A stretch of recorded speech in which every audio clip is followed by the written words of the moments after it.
app.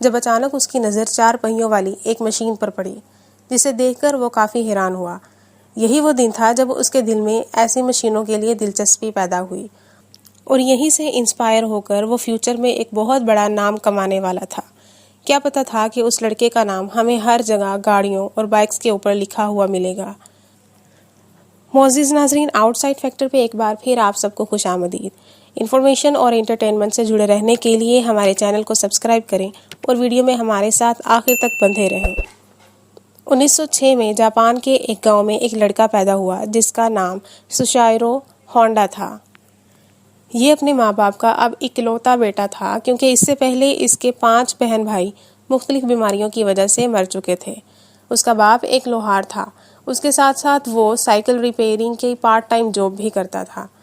ایسے میں Honda اپنے والدین کا واحد سہارا تھا، اور اس کے والدین ہونڈا سے کافی امیدیں رکھتے تھے۔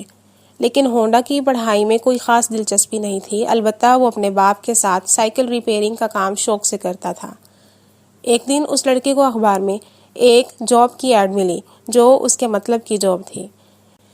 یہ جاب ایڈ ٹوکیو میں 8 شوکائی نامی ایک آٹو سروس اسٹیشن کی جانب سے دی گئی تھی۔ ہونڈا نے موقع کو غنیمت جان کر اس جاب کے لیے درخواست لکھ دی، جو کہ منظور کر لی گئی۔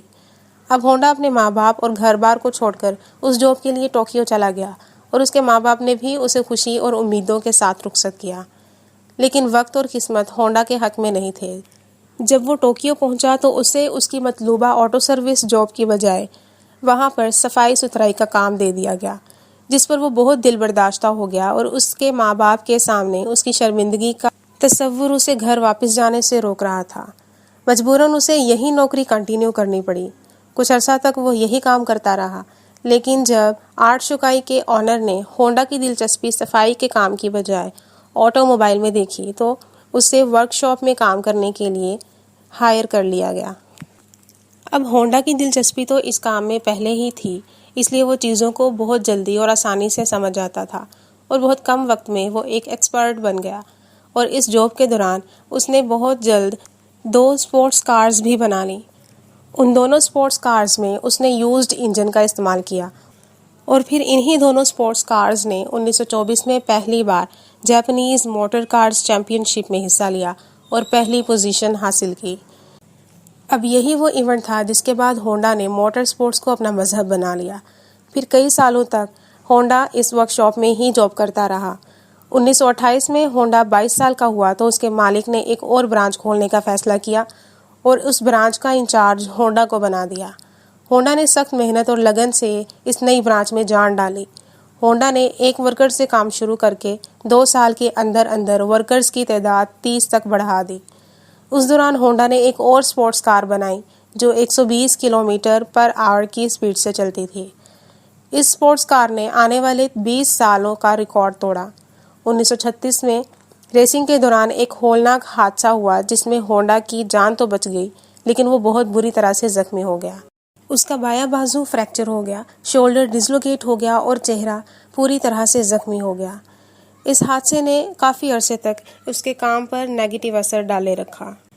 پھر جب ہونڈا ٹھیک ہوا تو اس نے وہی پوزیشن حاصل کرنے کے لیے سٹرگل شروع کر دی۔ اس نے 8 شوکائی کے مالک سے اسپیئر پارٹس کمپنی کھولنے کی اپیل کی، جو کہ کمپنی کے ممبرز کی طرف سے مشترکہ طور پر ریجیکٹ کر دی گئی، کیونکہ انہیں اس کی ضرورت محسوس نہیں ہوئی۔ اس ریجیکشن پر ہونڈا نے اپنی ذاتی کمپنی کھولنے کا فیصلہ کیا، اور 1936 میں 30 سال کی عمر میں ہونڈا نے اپنے ایک دوست کے ساتھ مل کر اپنی ذاتی انڈسٹری بنائی، جس کا نام ٹوکائی سیکی ہیوی انڈسٹری رکھا۔ یہی انڈسٹری ہونڈا کے کامیاب کریئر کی بنیاد بنی۔ البتہ شروع میں ایک لمبے عرصے تک ہونڈا کو بہت سارے اتار چڑھاؤ کا سامنا بھی کرنا پڑا۔ اس کے کئی ڈیزائنز ریجیکٹ ہوتے گئے، لیکن ہونڈا نے ہمت نہ ہاری اور جدوجہد جاری رکھی۔ پھر اس نے یکدم ہزاروں کی تعداد میں اپنے بنائے گئے اسپیئر پارٹس کے سیمپلز مختلف کمپنیوں کو بھیجے، جن میں سے اکثر نے تو کوئی رسپانس نہیں دیا، لیکن متعدد کمپنیوں نے فوری طور پر ایکسیپٹ کر لیا اور آرڈرز بھی جاری کر دیے، جس کے بعد ہونڈا کے اسپیئر پارٹس کی انڈسٹری لیڈ کرنے لگی۔ آرڈرز پر آرڈرز آتے گئے، اور دیکھتے ہی دیکھتے ہونڈا ایک بہت بڑے برانڈ میں تبدیل ہو گیا۔ ہونڈا نے پہلے سے موجود آٹو موبائل کمپنیز کو بھی پیچھے چھوڑ دیا اور آج ہم مختلف آٹو موبائل پروڈکٹس پر ہونڈا کا نام لکھا ہوا دیکھتے ہیں۔ نتیجے کے طور پر بچہ آج اس برانڈ سے واقف ہے۔ ناظرین، ہماری آج کی ویڈیو آپ کو کیسی لگی کمنٹ سیکشن میں ضرور بتائیں، اور اگر پسند آئی ہو تو لائک کریں، اور اگر آپ آؤٹ سائڈ فیکٹر پر نئے ہیں تو چینل کو سبسکرائب کریں تاکہ مزید معلوماتی اور دلچسپی سے بھرپور ویڈیوز آپ تک بر وقت پہنچتی رہیں۔ Thanks for watching the video.